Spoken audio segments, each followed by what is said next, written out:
एक गांव में दो भाई अपने अपने परिवार के साथ रहते थे। एक भाई अमीर था तो दूसरा गरीब।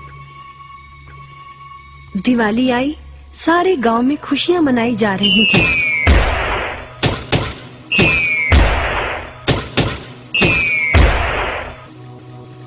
परंतु छोटे भाई के पास तो खाने लायक भी कुछ नहीं था।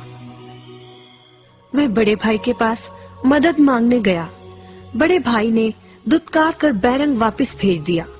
बेचारा उदास लौट रहा था कि रास्ते में एक बूढ़ा दिखाई दिया। बूढ़े के पास लकड़ियों का एक बड़ा सा गट्ठर था। बूढ़े ने उससे पूछा, क्या बात है बेटे, बहुत उदास हो?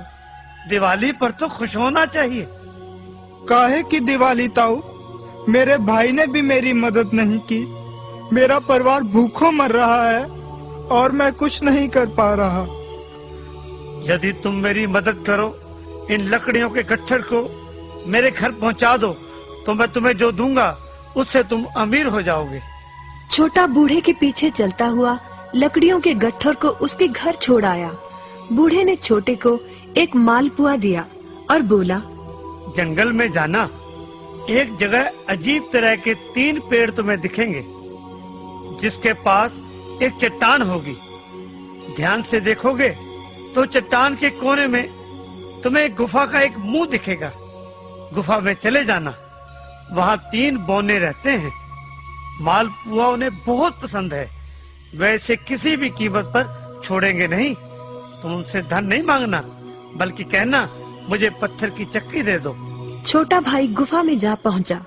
उसके हाथ में मालपुआ देखकर एक बौना बोला, ये मुझे दे दो, मैं तुम्हें इसके बदले में जो कहोगे दे दूंगा। छोटा बोला, मुझे बस अपनी पत्थर की चक्की दे दो। चक्की लेकर छोटा जैसे ही चलने लगा, बौना बोला, इसे मामूली चक्की ना समझना, इसे घुमाने पर तुम जो मांगोगे इसमें से निकलता रहेगा। इच्छा पूरी होने पर इस पर लाल रंग का कपड़ा डाल देना, सामान बनना बंद हो जाएगा। चक्की लेकर छोटा भाई घर पहुंचा। पत्नी और बच्चे भूखे थे। उसने कहा, यहाँ पर एक कपड़ा बिछाओ। कपड़ा बिछाकर चक्की उसके ऊपर एक किनारे रखकर छोटे ने चक्की चलाई और बोला, चक्की चक्की चावल निकाल।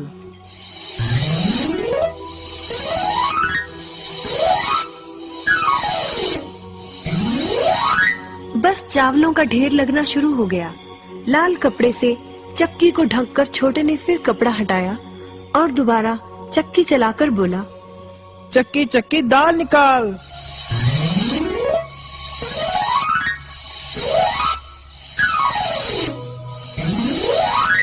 ढेरों दाल निकलती रही। थोड़ी देर बाद छोटे ने चक्की को ढक दिया। दाल चावल बनाकर सबने अपना पेट भरा। रात सबने चैन की नींद ली। बचे हुए ढेरों चावल और दाल को लादकर छोटा अगले दिन बाजार में बेच आया। वापस आकर उसने फिर वही क्रम अपनाया और इस बार ढेरों गेहूं, चावल, भिन्न भिन्न दालें चक्की की मदद से निकाली और बेचकर ढेरों पैसे कमा आया। दिनों में ही वह अपने भाई से भी ज्यादा अमीर हो गया। चक्की की मदद से कभी घी, कभी तेल, कभी नमक, कभी मसाले, कभी बादाम, कपास, जो चाहे उसे प्राप्त होता रहता था। बड़ा भाई उसकी खुशहाली से जलने लगा। उसने सोचा, चंद दिनों पहले तो ये भूखों मर रहा था, अब इसके हाथ क्या लगा जो ये मुझसे भी ज्यादा धनी हो गया है। एक रात चुपचाप वह छोटे के घर में छुप गया। सारा भेद उसके आगे खुल गया।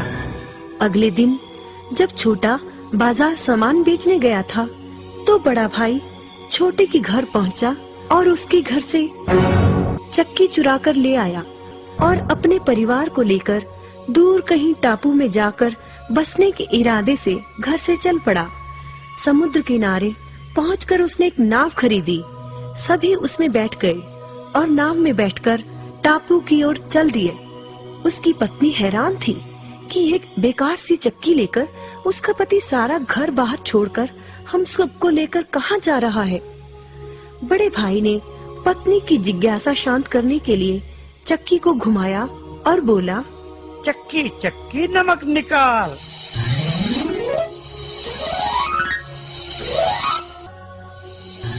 बस फिर क्या था, नमक का ढेर नाव में लगना शुरू हो गया और नाव डूबने लगी। बड़े भाई को चक्की बंद करने का उपाय तो पता नहीं था। उन सब की जल समाधि बन गई। सभी चक्की समेत समुद्र में डूब गए। कहते हैं कि चक्की अब भी घूम रही है, तभी तो समुद्र का पानी खारा है। शिक्षा, लालच बुरी बला है।